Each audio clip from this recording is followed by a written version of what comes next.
You will see there is an example that has been done for you. On this occasion only, the conversation relating to this will be played first. Hello, you are through to the complaints department at Clifton Antiques. Before we begin, I'll just need to take a few details from you. Is that okay? Yes, of course, no problem. Okay, can I please have your full name? My name is Anna Lumley. That's Anna, L-U-M-L-E-Y. Right. The name is Anna Lumley, so Lumley has been written in the space. Now we shall begin. You should answer the questions as you listen, because you will not hear the recording a second time. Listen carefully and answer questions 1 to 4. Hello, you are through to the complaints department at Clifton Antiques. Before we begin, I'll just need to take a few details from you. Is that okay? Yes, of course, no problem. Okay, can I please have your full name? My name is Anna Lumley. That's Anna, L-U-M-L-E-Y. Right, and could you give me a contact number which we can use to reach you during the week? My mobile phone number is 077876345.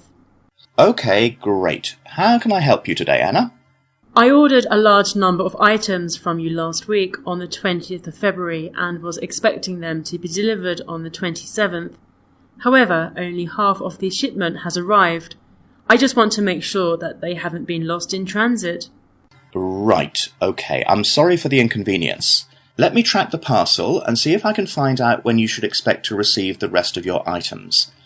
What did you list as the delivery address? I arranged for the parcel to be delivered from your warehouse on Ardale Road to my work address at 235 Ackendale Road. What was it, sorry? 235 Ackendale Road. A-K-E-N-D-A-L-E.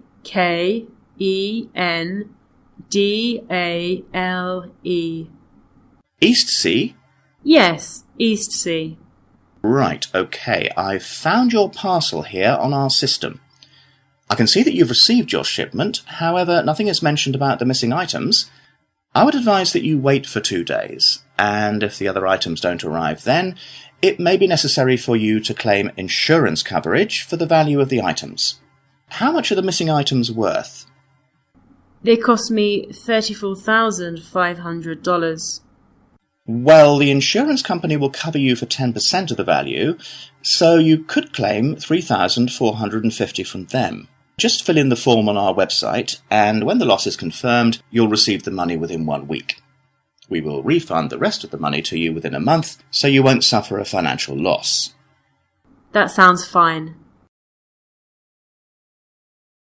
Before you hear the rest of the conversation, you have some time to look at questions 5 to 10.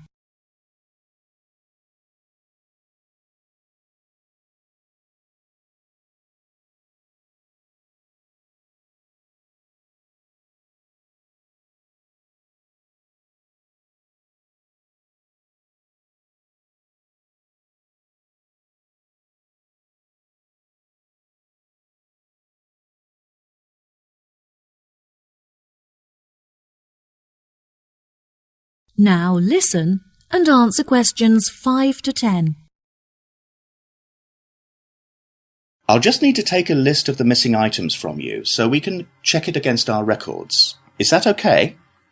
Sure, no problem. Unfortunately, a lot of the items are one of a kind and therefore irreplaceable. There were some small items such as lamps and chairs that aren't very valuable. However, there was a large item of antique furniture and a bag full of first edition books, which were among the first ever to be printed on a press. Right. Okay. Is there anything else? Yes, I also purchased a Victorian rocking horse for my daughter, some large oil paintings originating from the Edwardian period, and a few decorative fruit bowls. Right, okay. I've taken a list of your missing items, so I'll phone the warehouse to see if any of them are lying around. Ah, I almost forgot. There were a couple of other pieces that I've spotted on your website and would like to order. Can I do that now? Of course, no problem. Can you give me a description of the items that you're looking to purchase? There was a gold clock and a golden framed vintage mirror. OK, perfect. I'll charge the items to the payment card that you used before, and they should be delivered to you within the next week. Is there anything else that I can do for you today? Yes, 2 of the items that I received in the shipment are damaged, so I need to make a claim for a partial refund. Oh, I'm sorry to hear that. I need to take down a few details of the actual damage over the phone before you put in a full report. Can you tell me which pieces are damaged? A drawer is missing from the antique mahogany desk, and there was also a dent on one of the corners, so it's unusable. I see. Any idea of the price of repairing it? No, well, I don't think it can be repaired. I will need a new one. OK, I'll make a note of that and we'll see what we can do. Anything else?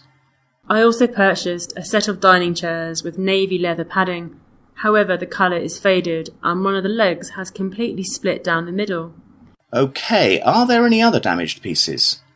Yes, I purchased a set of Chinese crockery to furnish my dining room table. However, when I opened the box, I found that a cup was missing and that some plates had smashed. 4, actually. And is that all of the items? Yes, I think that's all.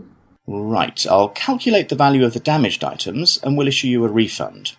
OK, thank you so much for your help. No problem at all, it was my pleasure. Goodbye. That is the end of section 1. You now have half a minute to check your answers.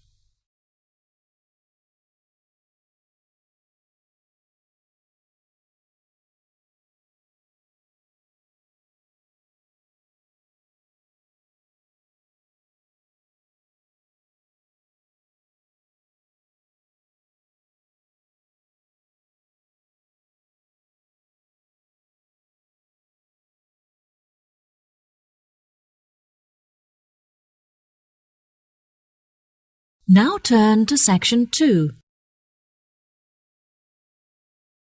Section 2. You will hear a tour guide introducing a resort called Mangrove Tree. First, you'll have some time to look at questions 11 to 17.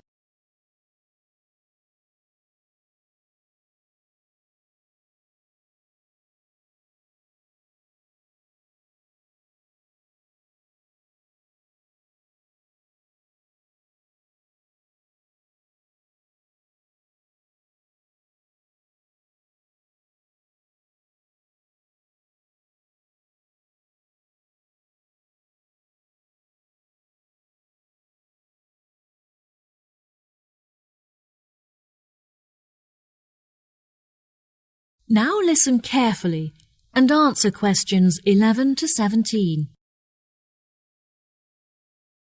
Welcome to all of you. Can everybody see and hear me? Good. I'm David, your guide for this tour of the Mangrove Tree Resort. I'll start today with some general background information. As there have been a number of changes made, I printed the map of the new complex for each of you. And I'd just like to point out where everything is, and then you can take a look at it for yourself. Basically, the best feature of our new location is that we have our own private beach, which is on the left and accessible directly from the hotel. Now we're standing at the information desk, and we're going to look at the views in each direction. Out to the west, there's a gift shop where guests can shop for small trinkets made by local villagers from shells and starfish. If you look carefully up there, on the other side of the restaurant, there's a state-of-the-art spa facility just next to the grove of palm trees, where guests can have treatments including massage or detoxify their body in the steam room. A major drawback of our previous hotel complex was that there was no room for an on-site helicopter port, which meant that our most important guests were forced to commute from the local airport. As we were unable to construct a suitable facility on the eastern side, we have constructed a large heliport to the north. Guests wishing to stretch their legs after a long flight can simply head south to the tennis courts for a match on our splendidly manicured courts. Now if you look in front of you, there's a swimming pool in the centre equipped with slides and a diving board. which is the main feature of the new complex, and is overlooked by all of the other buildings. We have decided to maintain the family-friendly status of our original hotel. However, from guest service, we have come to realise that parents also enjoy time to relax without having to look after their children. Therefore, we have constructed a fun play centre where parents can leave their children with a trained childminder and take some time for themselves. This facility is located just to the north of the swimming pool and is covered with a small canopy to protect the children from the sun. Many of our working guests will require access to a quiet space for work. If you direct them just south of the swimming pool, they will discover our conference centre, which comes complete with meeting rooms, offices and Wi-Fi access. In order to access the Wi-Fi network, they should simply report to the information desk, where an assistant will provide them with a personal password. This desk is situated just between the conference centre and the beach. Finally, the complex also contains a large sports centre where guests can enjoy our gym facilities and take part in sessions for yoga and pilates. Overlooking the swimming pool from the southeast, the centre offers stunning views of the entire complex and across the ocean. Before you hear the rest of the talk, you have some time to look at questions 18 to 20.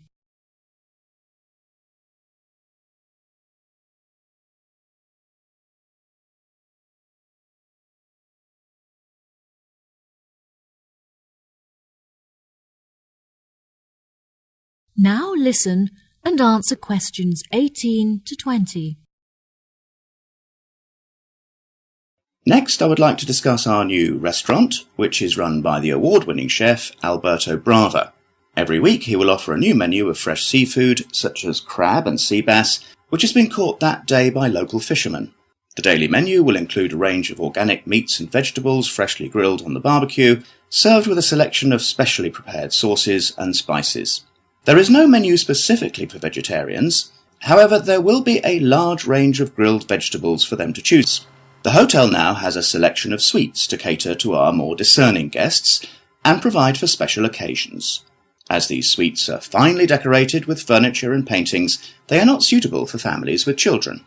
Our Tiki suite is the finest of them all. It is slightly too ornate for business people, but would be perfect for couples on their honeymoon who may even have been married in the hotel. Finally, I would like to share some exciting news. Our hotel has won awards in the past for its fantastic service. However, we have just won the prestigious Green Award for our efforts in reducing our carbon footprint. The award will be proudly displayed in the restaurant facility, where it can be admired by our guests and staff alike. Well, here we are back at our starting point, the information desk. That is the end of section 2. You now have half a minute to check your answers.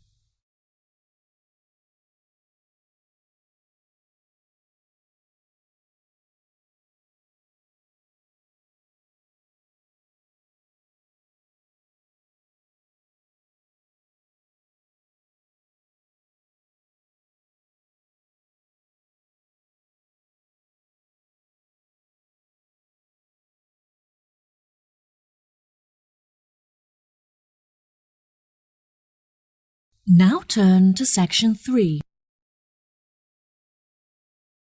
Section 3. You will hear a conversation between two students, James and Kate, talking about their studies and part-time jobs. First, you'll have some time to look at questions 21 to 25.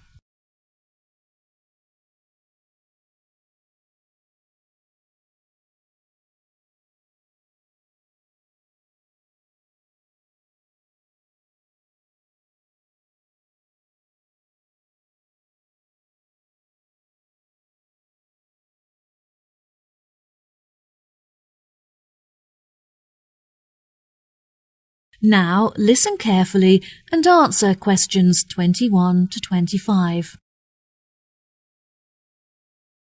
Kate, I'm really busy at the moment trying to manage both my schoolwork and part-time job. Oh, James, that sounds like a lot to handle. Where do you work? I managed to get a job working in the local bakery, learning how to make bread and cakes. Since I'm studying business, it's really useful to experience at first hand how a shop is run and interact with the customers. Wow, it sounds really interesting. I'd love to come in and try the produce one day. Is it nearby? It's about 15 minutes away, which is frustrating because it's too far to walk from my house and I have to drive there. Despite the commute, my tutor recommended it to me as it's renowned in certain circles for being a very well-run and successful business. Is it a part of the Kingfisher Bakers chain? No, it's an independent family-run store, which is good because they're really supportive and eager to help me with the information I need. How do you find the theoretical aspect of the schoolwork? I find the practical work far more interesting, but my tutors are really enthusiastic and I get on well with my classmates, which makes the lessons a lot more enjoyable. Also, I recently found out that I can complete the theoretical aspects of the course within 1 year because of the practical experience I'm getting. Wow, that's great. I know, I was so relieved. I find the theory pretty hard to understand, so I was really worried about taking it for another year. Do you get assessed every term or just once at the end of each academic year? No, there's an assessment every term, which is great because it really takes the pressure off. In the first term, it's really relaxed. You conduct your own experiments on your topic of choice, and then everyone in your class assesses each other as a practical exercise. It's just a shame that practical experience doesn't count towards the grades. Yes, that's true. Anyway, enough about me. What are you studying? Oh, I'm not sure what I want to study yet, but I've been making enquiries about the English language course. Do you know what career path you're interested in following? Since Spanish is my first language, I thought that studying English would be really beneficial if I decided to apply for a job in England. I really enjoy art, and I'm very creative, but I don't think that becoming an artist is a very practical choice. I was thinking of using my passion for art in a different way, like working as a curator in an art exhibition, for example. Wow, that sounds really interesting. I think you'd be good at that. The problem is that the course is very expensive, as you have to buy materials yourself, and they don't offer any scholarships to cover expenses. I need to order a catalog of the courses on offer so I can see if there are any other modules that might perhaps be cheaper to study. Luckily, the courses don't start until September, so at least you have plenty of time to get organised. I can't believe I have to wait until September. I'm already so excited about starting. Before you hear the rest of the conversation, you have some time to look at questions 26 to 30.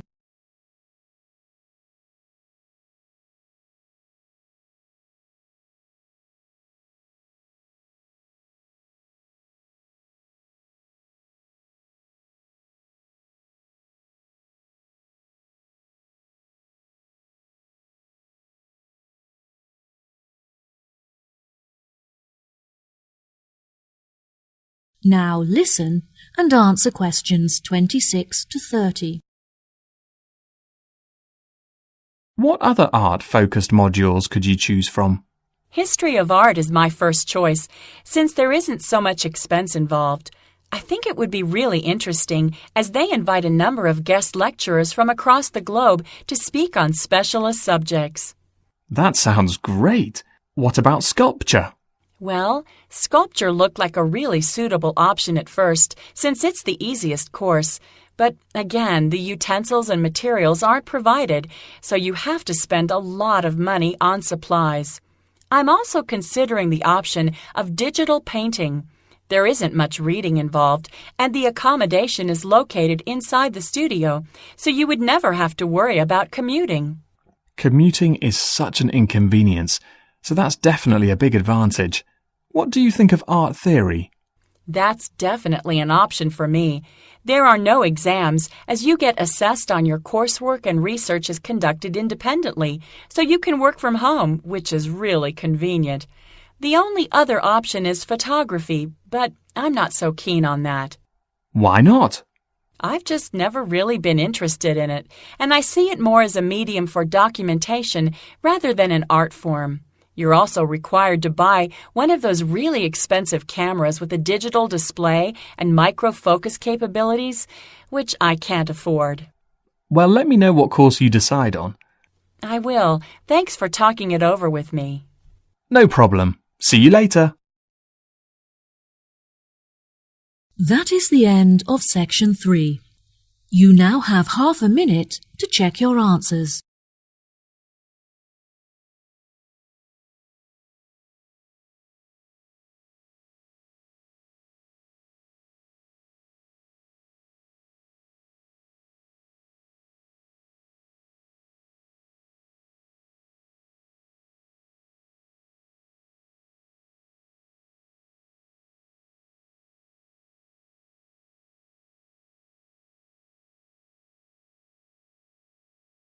Now turn to section 4. Section 4. You will hear a talk on the subject of birds in New Zealand. First, you have some time to look at questions 31 to 40.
Now, listen carefully and answer questions 31 to 40.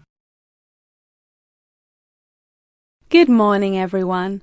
Today we're going to look at birds native to New Zealand, delving into the facts and exploring methods of protecting these species from extinction. It may surprise you to hear that there are thousands of bird species that are endemic to New Zealand. That is to say, that they are not found anywhere else on the globe. Since most of these birds live on a diet of freshly caught fish, they often nest along the coastline, or if they need to catch freshwater fish, the neighbouring river. Once they have mated, the female birds will collect twigs and pieces of debris to build nests where she can safely hatch her eggs out of the reach of predators. When humans arrived in New Zealand about 700 years ago, rats were carried on the ships with them. The rats flourished in the warm climate and put pressure on the native bird populations, in particular on the flightless species. In 1984, researchers found that only 3 pairs of flightless bird species remained in existence, and that even these faced severe threats. New Zealand is now a world leader in facilitating the recovery of severely endangered species from the brink of extinction. Every year, researchers carry out surveys in order to monitor the fluctuating levels of bird numbers and species living in New Zealand. Due to the migration patterns of many of the species, it is particularly hard to estimate the bird numbers accurately, since many may have flown to other countries in search of mates and warmer climates, and thus not appear in the survey. Bird numbers are also particularly sensitive to environmental influences, in particular to those related to human activity. Everyday activities, such as farming or constructing a home, can have a massive impact on the local populations. Forests that serve as a habitat for thousands of birds can be entirely eradicated to make fields for crops or to provide wood for construction, having a disastrous impact. It is not only the human influence that threatens the future of many bird species, since many predatory animal species have flourished in New Zealand. One of these species is the mantane snake, which was introduced from Australia and has decimated the population of killdeer birds. These birds nest on the ground and often return to find that their eggs have been devoured by the egg-eating snakes. One cannot dismiss, of course, the pressure that nature itself imposes on the survival of many bird species. Natural disasters, such as storms, can be devastating, tearing apart forests and leaving thousands of destroyed nests in their wake. Monsoons flood the rivers and often drown many of the flightless bird species that are unable to escape. Unfortunately, the greatest threat to bird numbers in New Zealand is illegal hunting, which is almost impossible to prevent. Many endangered bird species are on display at the National Zoo, and it is essential that urgent measures are taken to protect them. The zoo recently employed an expert in bird protection, who recommended that they should employ a guard to protect their birds from poachers. The expert also pointed out that the birds can become very stressed in situations where the public are able to approach them too closely, suggesting that the administration install a fence network to keep the public a safe distance away from the birds. Despite this threat to birds in captivity, it is the freely roaming birds that are most at risk. Efforts are being made to educate people on how they can contribute towards protecting birds that are living in the wild. Finally, research has shown that one of the most effective methods of informing the public on the importance of protecting the bird populations is through the media.